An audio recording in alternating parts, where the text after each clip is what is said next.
আসন সমঝোতার বিষয়ে কাল পরশুর মধ্যে চূড়ান্ত ঘোষণা করা হবে বলে জানিয়েছেন জামাত ইসলামের আমির ডক্টর শফিকুর রহমান। তিনি বলেন, আমরা সবার সামনে একসঙ্গে বসবো। এ বিষয়ে সাংবাদিকদের দাওয়াত দেওয়া হবে বলেও তিনি উল্লেখ করেন। সোমবার দুপুর ইউরোপীয় ইউনিয়নের নির্বাচন পর্যবেক্ষণ মিশনের প্রধান পর্যবেক্ষক ও ইউরোপীয় পার্লামেন্টের সদস্য ইভার্স আইজাবসের নেতৃত্বে ৩ সদস্যের প্রতিনিধি দলের সৌজন্য সাক্ষাৎ ও বৈঠক শেষে প্রেস ব্রিফিংয়ে সাংবাদিকদের প্রশ্নের জবাবে তিনি এসব কথা বলেন। রাজধানীর বসুন্ধরায় জামাত আমিরের কার্যালয়ে এই সাক্ষাৎ অনুষ্ঠিত হয়। প্রেস ব্রিফিংয়ে জামাত আমির বলেন, ঘণ্টাখানেক আলোচনার প্রসঙ্গক্রমে ফেব্রুয়ারির জাতীয় নির্বাচন এবং গণভোট নিয়ে কথা হয়েছে। তারা জানতে চেয়েছেন, এই নির্বাচনে আমাদের দল এবং যাদের সঙ্গে সমঝোতা হয়েছে তাদের প্রস্তুতি কেমন, সমঝোতা সম্পন্ন হয়েছে কিনা, না হলে কবে হবে।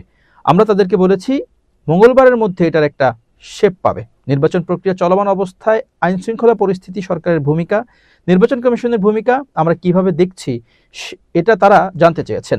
সবার জন্য সমতল মাঠ তৈরিতে কোনো চ্যালেঞ্জ আছে কিনা, থাকলে সেগুলো কি, তারা তা জানতে চেয়েছেন। যে আমাদের নির্দিষ্ট কোনো কনসার্ন আছে কিনা, আমরা বলছি অবশ্যই আছে, তবে এটা যাদের সঙ্গে জড়িত তাদেরকে আগে জানাতে চাই। প্রধানত নির্বাচন কমিশন এবং কমিশনকে অর্থবহ সহযোগিতা দেওয়ার দায়িত্ব হচ্ছে সরকারের।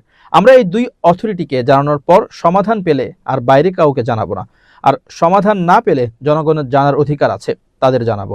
এরই মধ্যে কিছু বিষয়ে প্রতিকার পেয়েছি।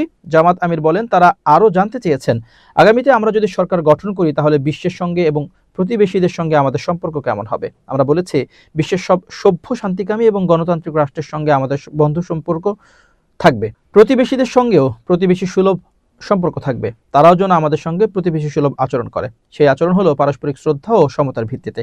আমরা কোনো অবস্থাতেই অসমতা দেখতে চাই না।